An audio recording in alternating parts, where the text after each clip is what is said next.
next Fireside Chat are two people that, you ever meet those people where you meet them and you're like, oh my God, have we known each other for a decade?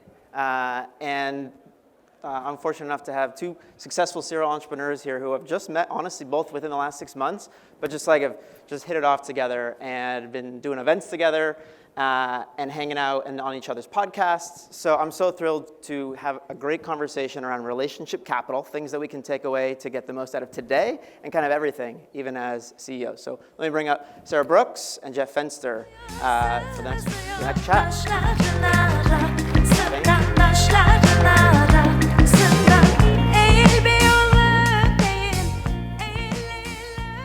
Hi everyone, it's so good to be here today. My name is Sara, and I am a publicist and a consumer brand builder.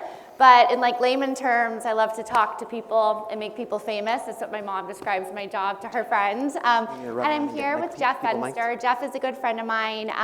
He is the founder and CEO of Everbowl, which started here in San Diego. It is a craft superfood quick serve franchise, say that 3 times, that has stores in over 18 states. It'll be in 100 locations by the end of the year.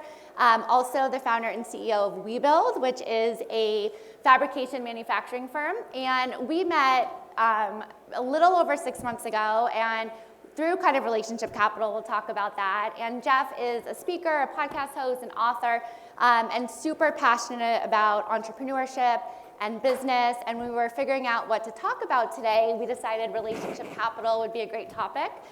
It is what has allowed him to count people like Shaquille O'Neal and Drew Brees as his business partners. And so we're gonna learn a little bit about what it is, why it's really industry agnostic. So no matter what industry you're in here today, why you should be doing it. So welcome, excited to have you here. Well, thank you, and nice to meet everybody, excited to be here. And it's a real honor to be in a room full of so many successful human beings that are here and actually taking that time out of your day-to-day and not focusing just on your business, but actually to build relationship capital.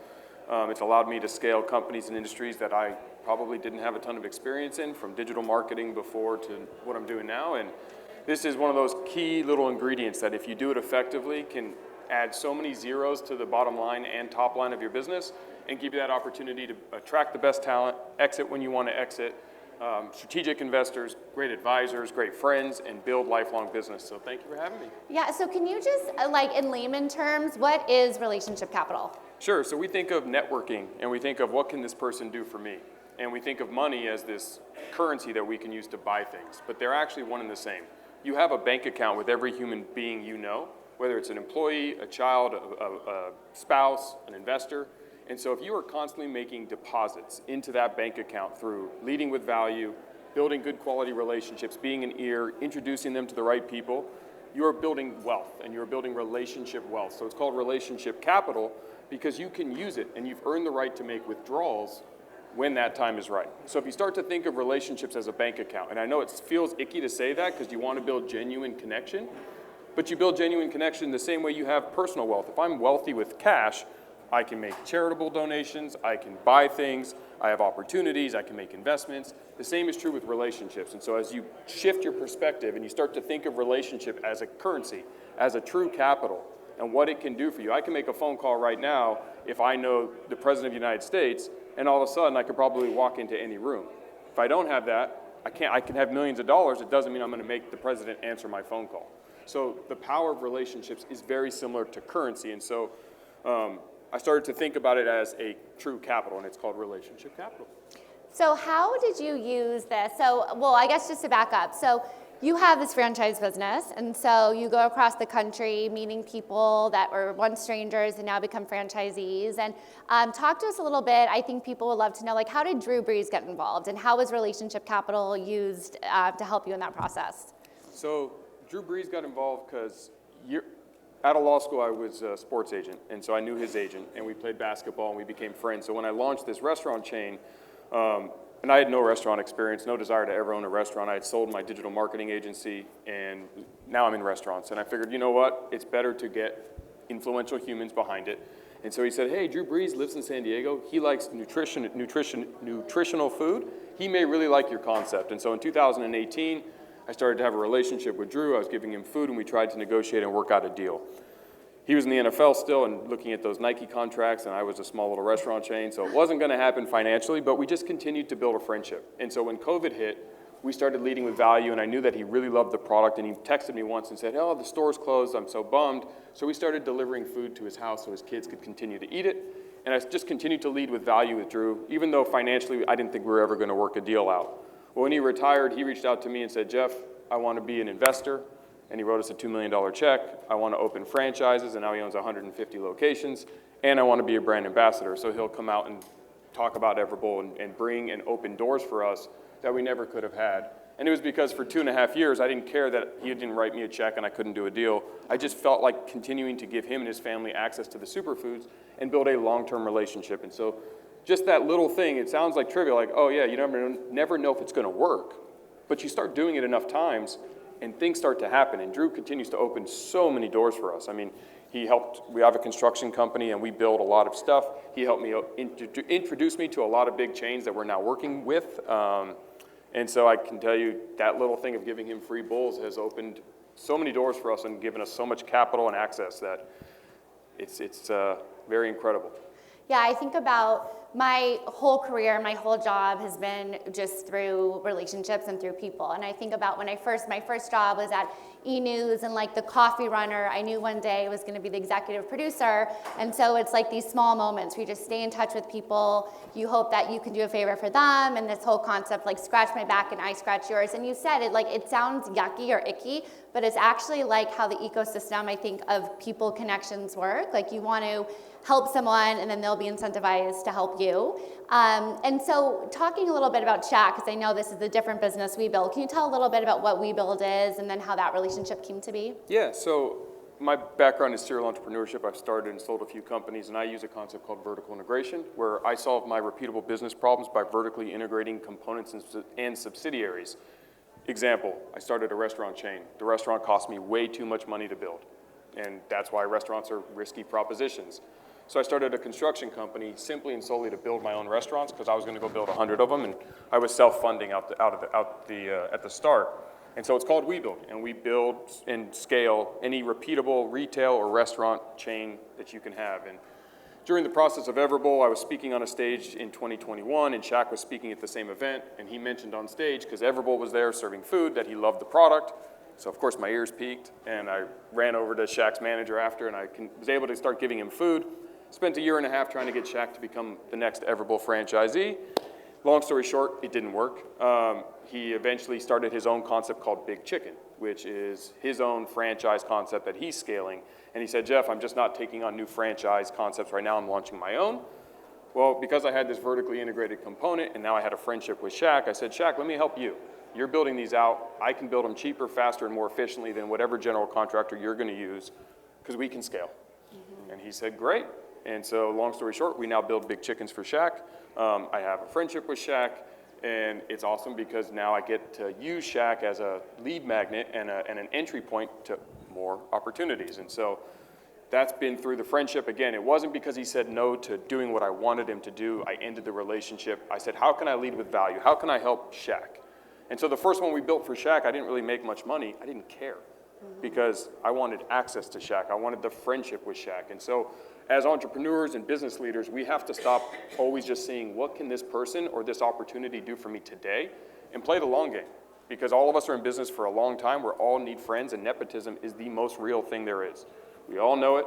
We all want it. And some of us don't have it. And so I don't have you have one sister, and unfortunately she's a judge. So she's judgy and doesn't open any doors for me. Maybe if I get in trouble. But that's all I had family-wise. So I had to build that extended network. I had to figure out how to use what I could do, which is make friends and have fun and lead with value. Who do I know? And Neil's incredible, the host today, for connecting human beings, because that is the easiest way to do it. The first thing I can do for any of you when I meet you is, if I can introduce you to someone that may be instrumental in your business, in your life, or something that you need, you're gonna think of me very positively. And one other element or tactic that I really wanna hit on this is, we've all been on a date or met somebody and they talk about themselves over and over and over again, and you just can't wait for the conversation to be over. The lesson from that is people like to talk about themselves, so it's the easiest thing to do is ask them questions. Mm-hmm. Start being curious and say, hey, what do you do? What are your challenges? Talk about their family. Everyone loves their kids. They love to talk about their kids. So get them talking about it. And then identify what is one thing that they need or one problem they're interacting with that you might be able to add value to. And you start doing that enough times and you play the numbers game because you just interact with so many humans. Can I tell one story? Yeah. So my first business, I built a payroll and HR company, and I had an HRIS platform, a piece of technology to help digitize payroll and HR. And this was back in 2008 and 2009. And I started this company, and I was very young at the time. I was 25, 26, and I'm just trying my best to meet business owners in the middle of the Great Recession. My timing for that business was impeccable. And I remember that I was struggling because business owners were very reluctant to make change. But I started to just continue to make friends with so many people that the checkout clerk at Albertsons where I lived, we just had cordial conversation. And she knew I had a payroll business. She knew I had a 2-year-old. She knew that I was just trying to grow this thing. And over the course of a year and a half, just, again, not putting my head down, not just being on my phone and ignoring her because she had no immediate value to me. And I just made that small talk and made sure she felt human. She felt relevant. She felt like I was present. One day she says to me, hey, you have that payroll business, right? And I'm like, yeah. And she goes, my brother's having a problem. I know this might be a big ask. Do you mind if I give him your number to call you? And I'm thinking nothing of it other than I'm going to spend some time to help a human. So I said, sure. Ended up being my largest payroll client. He had over 1,100 employees, and it was a 6-figure contract for my business, and we ended up getting them as our first customer and helped move our company, at the time Canopy HR, from focusing on small businesses to now mid-market.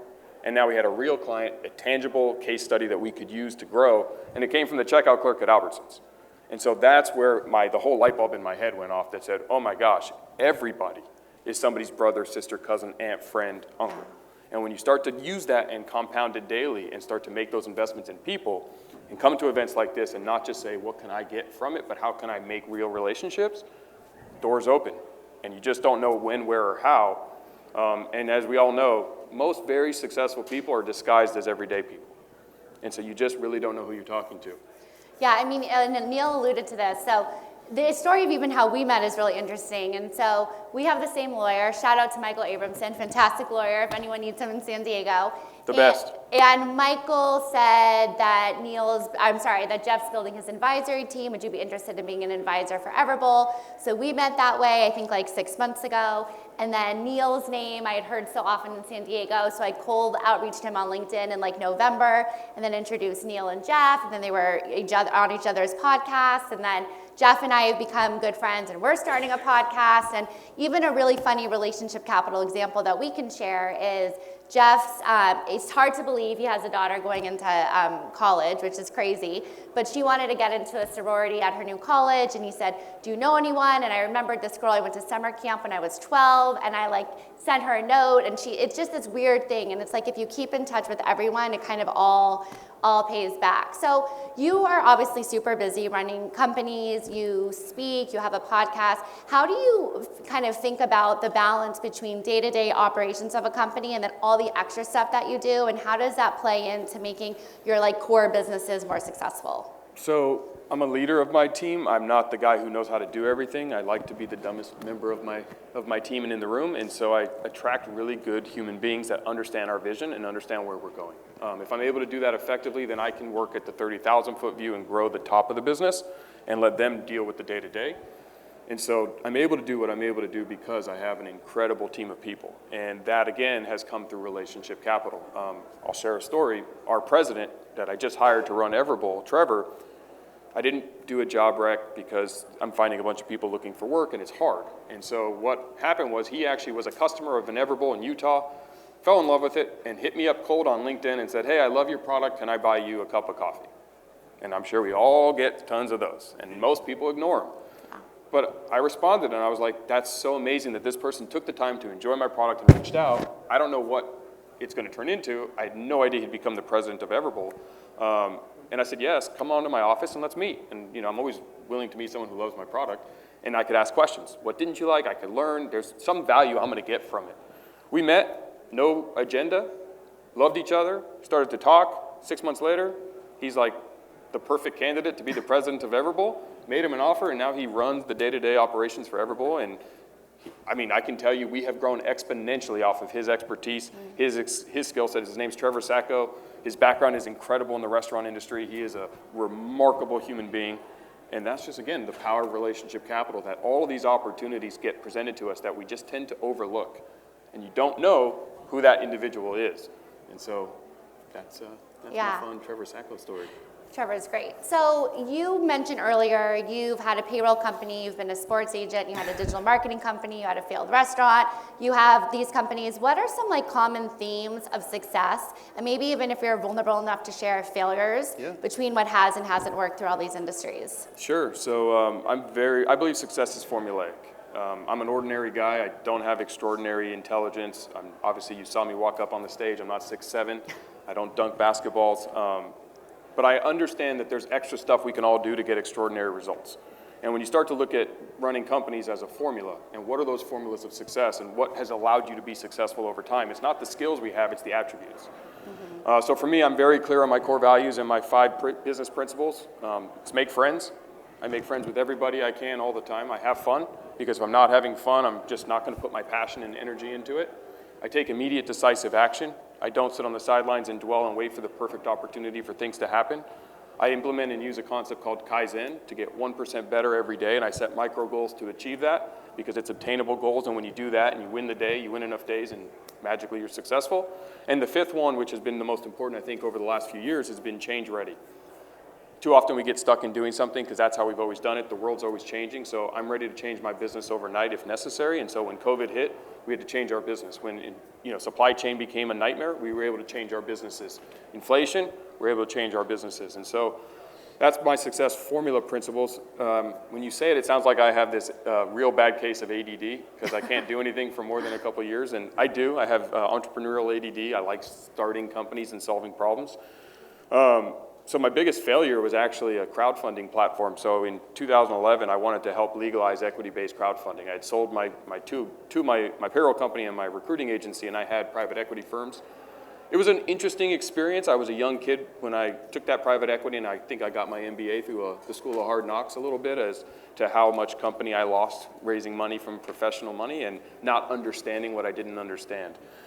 And so I felt like, you know what, if everybody through my network could give me $1,000 and I get 100 people to give me $1,000, I could have a nice, eclectic, democratic group of investors and I could do a lot of things. But it wasn't legal back then. So started a change.org petition to get those signatures. We were leading the good fight, tip of the sword. Started to build our own platform. It was called Equity Circle. And we were part of the process to legalize it. And it was legalized and we cheered. And then the couple $100,000 that we sunk into the platform, we realized while we were fighting the good fight, our competitors were actually building technology that was going to be way better than ours, waiting for us to win the good fight, and then they could capitalize.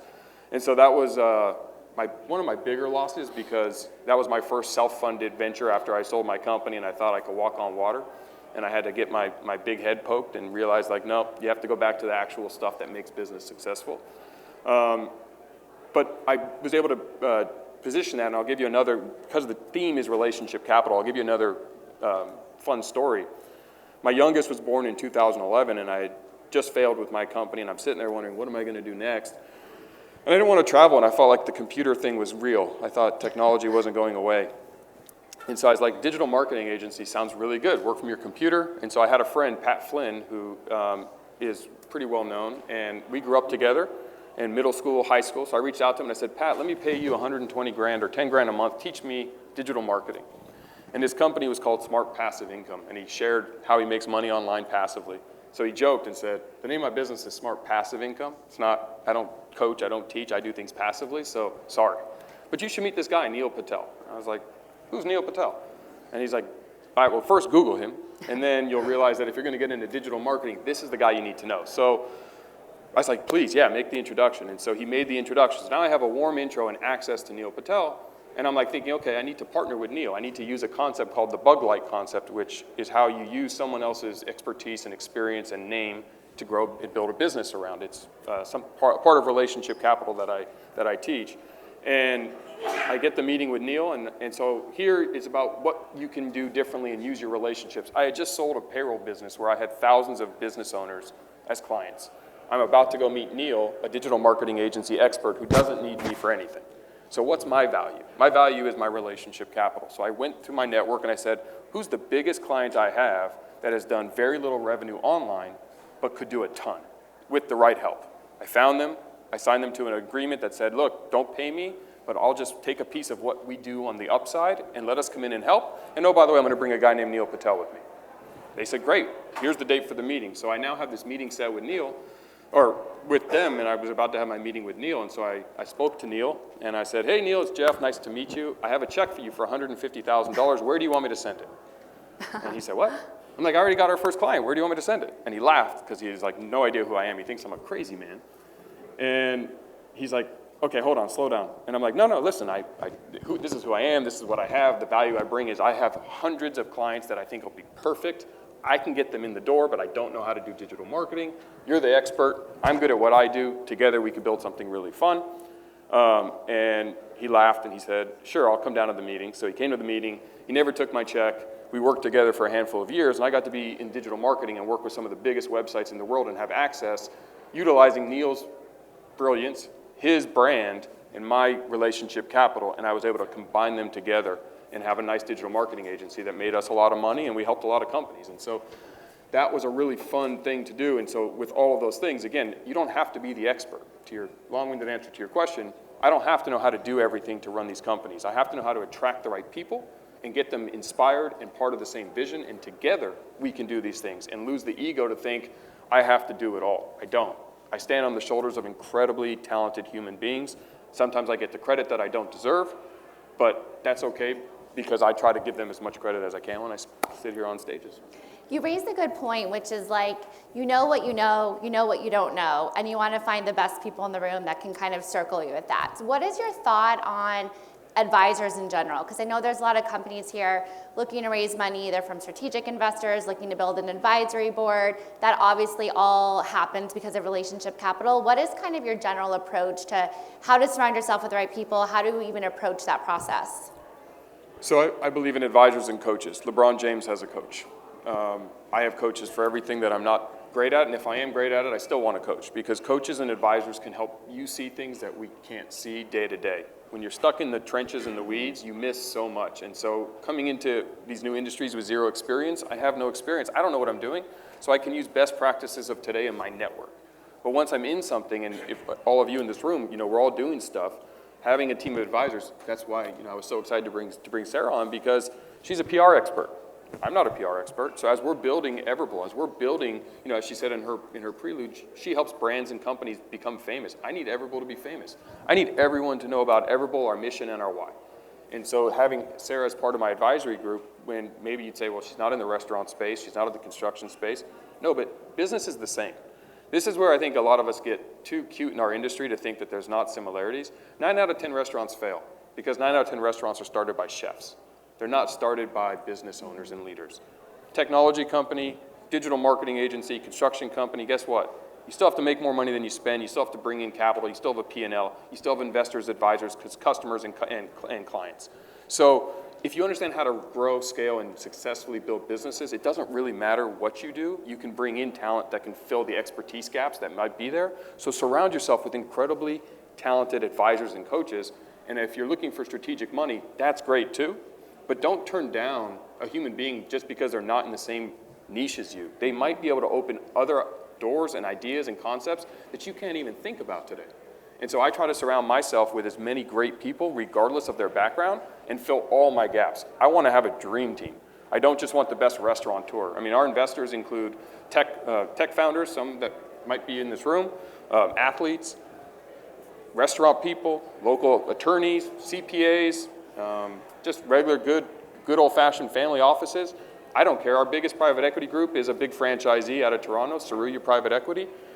But that's good for one element of our business. Mm-hmm. We have 4 companies inside Everbowl, and they can help on one. I want to fill them all. I never want to go in blind. I never want to have to pay a dummy tax. I want to make a phone call and say, Sara, how do we do this? And let Sara help us and use her expertise. And if she can't help, I get her network, because she's an advisor. She's invested in our outcomes. So I think it's very important to have a big strategic group around you and not be so focused on just someone who is exactly doing what I think I need. Perfect. Okay, so we have about 5 minutes left. We'd love to open it up for any questions for Jeff. With Everbowl, what's your grand vision? How many stores, locations, and what's the exit? So for those who I was told to repeat, so let me repeat. What's the vision for Everbowl, how many stores, and what's the plan for exit? So currently we have just over 60 open in 18 states. We have 370 stores sold, so we'll be opening another 50 this year, and then over the next 2 years, opening the rest. I mean, my selfish goal is to be the biggest restaurant chain in the world, bigger than Starbucks, or bigger than Subway, because I think everyone needs access to superfoods. My more realistic, real-time goal is in the next 4 or 5 years, I'd like to be in 48 states, every state in the continental U.S., and to ensure that we're providing everybody access to quality nutrition and our business thesis is superfoods, affordable, filling, delicious, and accessible. And accessibility is that last one. Yes, we want to exit. I'm a serial entrepreneur. I'm a business leader. I have shareholders. I need to make them money and get them a nice positive return. I also want to put it in the hands of someone who can take it to that level. So I'm looking at strategic acquisitions in the next couple of years. COVID slowed us down. My goal was to do it next year. I don't think that's probable based on just all the different stuff that's happening in the world and what we're seeing with the economy.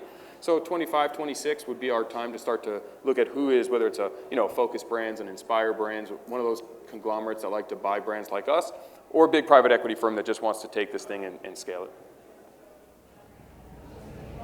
Jeff, your experience in doing crowdfunding in your early days, does it affect the way that you structure your capital raises now so that you can have maybe increased velocity or for exits? Because your kind of business, it isn't simple to exit. And so I'm just wondering if that experience has changed so that your shareholders ultimately may be able to maybe generate ATS in the future, do something else. So it has.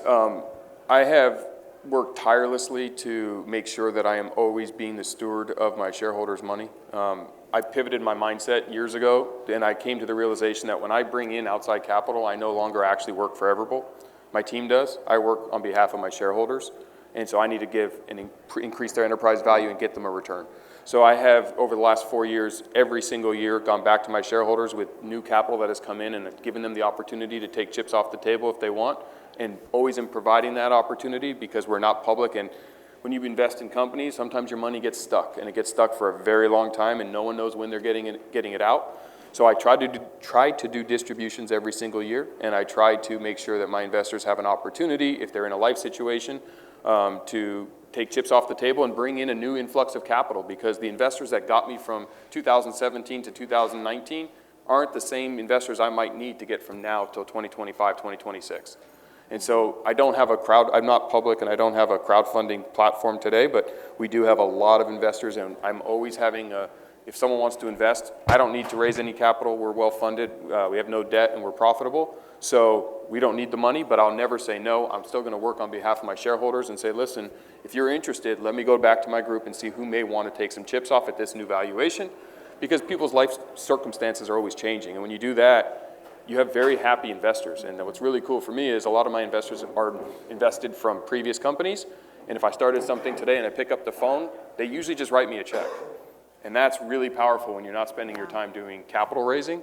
You don't want to, one of my favorite quotes is, don't ever dig a well when you're thirsty. So if you're only waiting to raise capital when you need capital, it's a bad time to raise capital. When you raise capital all the time by building a really good company and surrounding it with really good people, the money is available and you never actually need it when you need to go get it. So have you done a community raise at all? No, I have not. We have time for one more question. Jeff, I love how you treat your investors. That's a lesson that I learned. Unfortunately, I think a lot of them don't have good relationships that are always striving fast. That's my question. The question was, do you have any other investors that are going to be really good? That I invest in? Bishop in outside. But like as an investor or a leader? As an involved. So the question is, Jeff involved in any other investments outside of his companies? Yeah, I do invest in companies. I do look for those opportunities. So we are launching, so I like vertical integration. I believe it's the main thing so I can help my main thing. And so we just launched Unevolved Studios, which is a cool studio in our headquarters, and we're looking at building some studios around the country to rent out to content creators and brands because they need it. Simultaneously, it helps my main thing because I have a lot of franchisees that need content, so they get to come in and do that. I'm using the podcast in the studio as top of funnel and trying to think strategically. I don't sell franchises and I don't sell WeBuild. What I do is I talk about it and I use a concept called seeding, which is I just seed it with all of you, and if any of you leave here and going, man, Everbowl's really cool, I want to buy a franchise, you'll call me. And if not, it's okay, I don't care. But same thing for WeBuild. So I do have a show coming with Sara that we're going to be launching it out of the studio, and another one called Restaurant Secrets. The goal with Restaurant Secrets is to build a community and help educate and inspire restaurateurs who are struggling to be successful. But what's really cool is it's top of funnel because when they come in for the studio, I have my WeBuild facility right there. So a successful restaurateur who comes in to be on the show is going to see WeBuild. They're going to learn really quickly why Big Chicken, Capriotti's, Wing Zone, Everbowl, and all these brands are hiring us because of what we can do. And I just get to expose them to it, make them look really good, talk about their brand, educate consumers, and have them leave. And it's just it's a way to sell without selling, and that's how you attract. Because when you get sold, no one feels good. But when I educate and I leave people with information, you can't unforget it. Like you can't forget what you heard or saw. And so if it fits your model, it's great. And I look to find the right customers for me, not any customer. And so that's our next venture thing that we're building, and we're looking at opening studios. And then we have Unevolved Products, which is our last division. And so we have a direct-to-consumer line, our superfoods. I import superfoods from around the world. We have a partnership with QVC. So I've been on QVC 17 times, and we were Plant-Based Product of the Year. And now we have a deal to launch new superfood products with them. So we're coming up with some new ideas in that we can deliver to customers through QVC. The best salesman. I think we're out of time. How you sell without selling. Exactly. Yes. Great. Thank you so much. Thanks, guys. Thank you.